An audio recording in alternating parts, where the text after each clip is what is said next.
Okay. Hey, LA Progressive friends and family. I'm joined today by a person who has become a dear friend, and she is a very gifted writer, published writer, and a teacher of writing. And I thought, her name is Sibylla Nash, and let me just give you her bio. So, Sibylla is a Los Angeles based author. Her work has appeared in a variety of outlets, including Essence Magazine, Newsweek, the Chicago Tribune, and many others. She's a recipient. What happened? I'm going to have to cut right there. She's a recipient of the Kit Reed Travel Fund and was a writing resident at Joya Aire in Spain. She received her BA in journalism from the University of Southern California and her MFA in creative writing from Otis College of Art and Design. She is available for school visits and speaking engagements, and you can reach her at SibyllaNash.com. That's SIBYLLA Nash, NASH.com. Hi, Sibylla. Hey, how are you? I'm good. It's so good to have you here. Oh, well, thank you so much for inviting me. I'm happy to be here. Well, it's interesting. We were just chatting before the recording started, and I was learning new things about you that I just didn't know. Like I asked, did you only write fiction? Because I know that most of your books are fiction. And then you were telling me how you started writing and going to USC. So tell me about your early career. Sure. It's funny because if I go back to my origin story, I had moved out to San Francisco from New Jersey. Really wasn't sure what I wanted to do. You know what I mean? That like whole coming out of being a teenager into young adulthood. And so I was reading this Vanity Fair article, and it was edited by Tina Brown at the time. And I read somewhere that the writers, and this was like back in the early 90s, and like the magazine writers were making like $60,000. And at that time, I'm like, wow, like you could just, I love reading magazines. You can get paid for this. It never clicked for me like, oh, that's somebody's job that they're getting paid for. So I was like, that's what I want to do. So I was like, okay. So I started writing for free. Remember, it was like, it was a newspaper in Sacramento, I think. I forget, the Sacramento Bee, I think. And I started covering like comedy shows, and then I just started, building my clips from there. And then I got into USC and moved down to LA and interned at like the New York Times and Newsweek and contained freelancing. And so, I've written like a variety of articles about lifestyles, celebrity pieces, entertainment pieces. So it's been interesting because you become like a little mini expert when some people are very niche. They're experts in certain subjects, but I've always been like a generalist. So, you learn all you can for that moment, for that subject, for that piece, and then you move on to the next thing. So that's been really interesting. So I know a little about a lot. Yes, I definitely can relate to that. At LA Progressive, we've recently learned that we've published over 45,000 articles. Wow, and congratulations.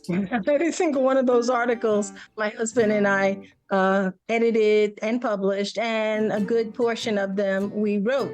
And in order to write those articles, you also have to do all the research. So you get to learn about a lot of things. Exactly. But I haven't really delved very much into the areas that you have. And I think that this is interesting because you went on and you got your degree from USC, and then you went on to get an MFA. Now, talk to me about what led you to get the MFA and what your experience has been after getting it. And talk about what MFA is for those that are listening that may not know what it is. Gotcha. Well, MFA is a Master's in Fine Arts, and they have a creative writing designation. So I got my MFA in creative writing, and I received it from Otis College of Art and Design. And I did it at a time when I was becoming an empty nester. So I was like, oh, this will be a good way to kind of like land softly when my daughter goes away to college. So like when she was a junior in high school, I went back and I started my first year. And then I graduated with my MFA the same year that she graduated from high school. So I'm like, yes. And then the pandemic hit. So it's like literally I got my MFA in 2019, and then 2020 we're all home. So it was interesting. But I wanted to get an MFA because it seemed like it was a great way to really focus on my writing. And it's because you're so isolated sometimes in your writing. It's just you and the computer. And so it was a great way to build a writing community, to get that focus, get that feedback. And, it's something that a lot of people think, you hear people now ask, should I get an MFA? Or, because you have to have an MFA for some teaching positions, especially at the college level. It's a terminal degree. And so it doesn't automatically open doors as a professor because the competition and tenure is even harder from what I understand.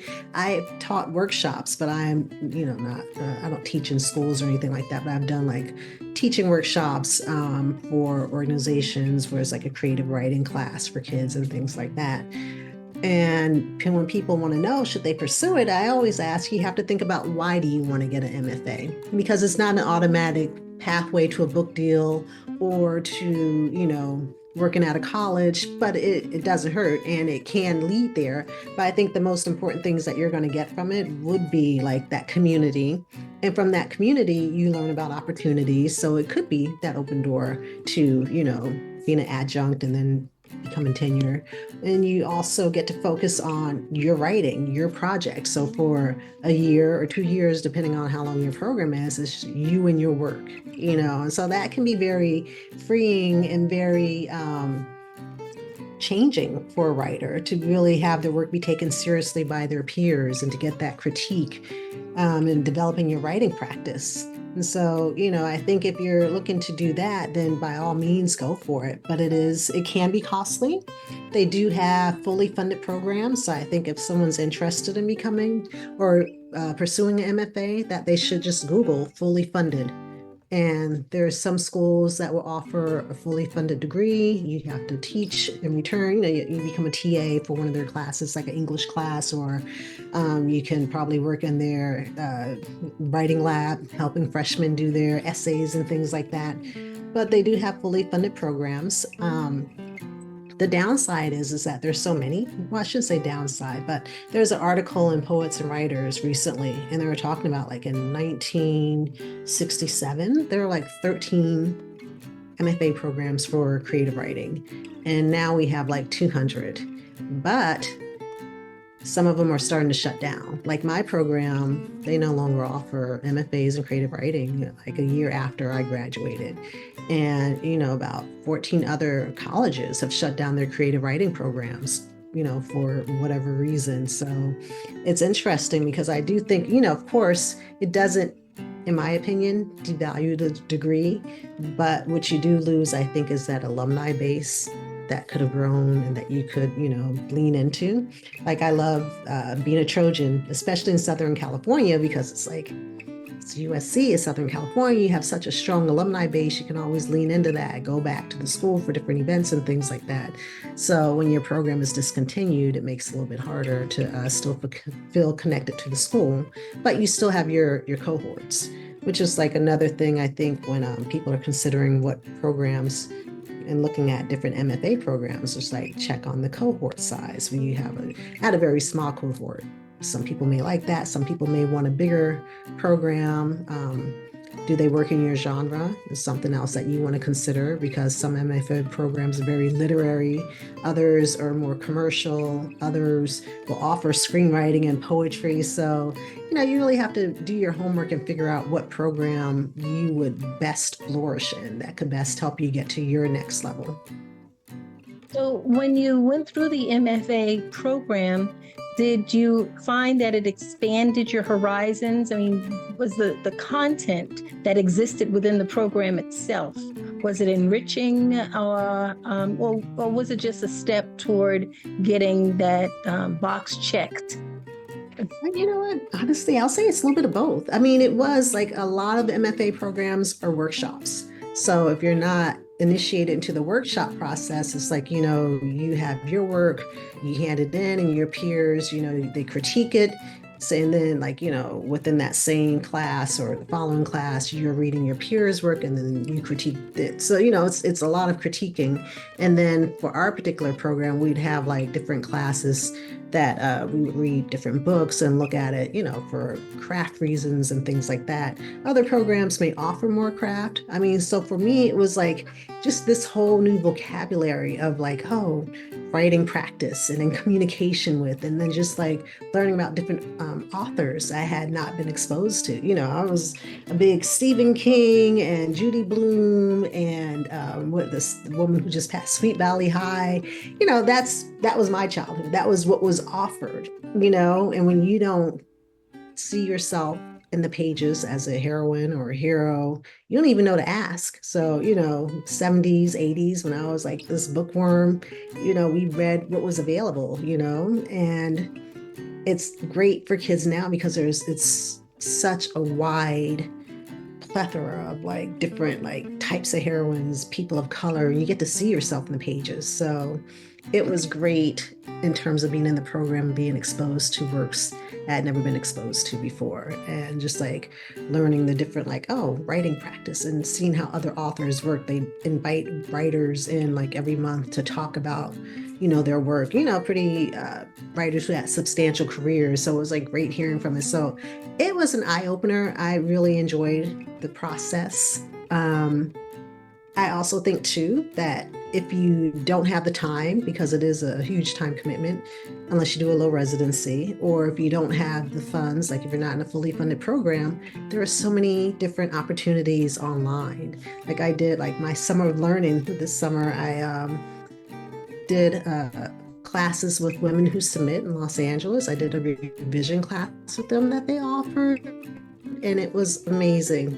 Just learning. It was really craft oriented and just really opened up my thinking about different ways to get into a scene and things like that. And it was free. They offer, they just had like a free conference last weekend. So, you have to look for organizations that speak to you. Women who submit, or for women who are trying to break into lit magazines. And so they have these submission parties. I also did a fellowship with Voodoo Knots for Black speculative writers. And again, they just blew my mind with like the speculative writing and writers of color being in that canon.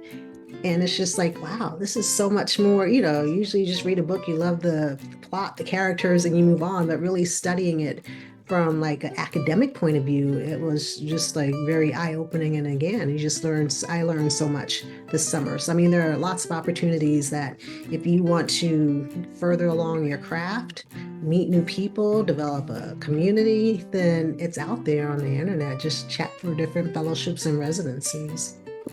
So and a lot of them are, they're free. Do you ever conduct workshops yourself? I've done a few workshops. Like I've done self-publishing workshops. I did a workshop with A26 LA, which is like a nonprofit. I did like a teaching artist workshop at the Hammer Museum for kids. So I've done a variety of workshops, which are always fun. Wow, that sounds so interesting to me. I'm wondering if the lack of MFA programs has anything to do with the amount of content that's been digitalized. When you and I were coming up, and I think that I'm a few years older than you are, we just didn't have the kind of content out on the internet, that we have now. In fact, there was no internet, when I was a child. And so exactly. No computer, no internet. Buy print media. You had to buy a book that you hold in your hand. And now almost anyone can write something, create their own webpage, and just post content.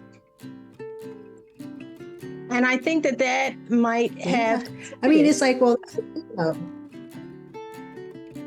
ahead. The MFA programs actually grew. From 1967 till now, it's from 13 to 200. So it grew, but now, 15 of them have disappeared. But I'm sure a lot of it could be funding because, they're expensive. especially the ones that are offering financial aid and the fully funded ones. So it can be, it's a tough decision, sure for schools to make whether or not to continue offering the degree. Wow, wow. Well, this sounds really interesting. Why don't you tell us a little bit about the books that you've published? Sure. My first book that I published was when I was still living in the Bay Area. I worked for an organization called the Black Filmmakers Hall of Fame, and we would, it was great. It was during the '90s when we had so many Black films. It was like that. Who knew it was like that Renaissance area at the time where we had the Spike Lees, we had the independent films. And so I saw that we would get a lot of notices that would come in for like, oh, there's this fellowship, there's this contest, there's this scholarship. I was like, I should put it in a book. And this was before the ease of self-publishing. So I had to go to the library, figure out how do I publish a book. And basically I published a book called The Little Black Book of Filmmaking. And in it, I just, put in all of the fellowships, scholarships, contests, and things for Black filmmakers. And it was the Little Black Book of Filmmaking. So that was my first foray, like in the early '90s, before, it's a thing, of self-publishing. And then I came out to LA and I published another book called Dream City. That was my first novel. And I wanted it to be like a Black Bridget Jones, so it's about this actress who comes to LA to make it big. And after that, my best friend and I, we did a book called The 50 Ways to Meet Your Favorite Celebrity.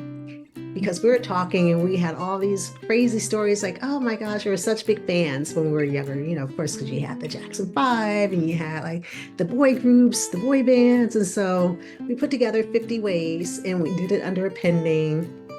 And I actually got to go on the Ricky Lake show under the pen name to talk about the book. And that was so cool. I was just like, oh my gosh, because she does publicity. So she was able to, pull some strings and get me on there. So, and her name is Sharonda Sweet, and she's working on a book. So it's like books have just been, and she's a big book lover too. So that was one thing that's like a cornerstone of our friendship, was like just this love of books. So we did that one. And then I've done another one called Bumped. That was also self-published. And now I have a book through Simon & Schuster coming out in 2025. It's a kid's book about Juneteenth. It's part of a series, the Robin Hill School series. So I'm writing one book in their series about Juneteenth, and that comes out next year.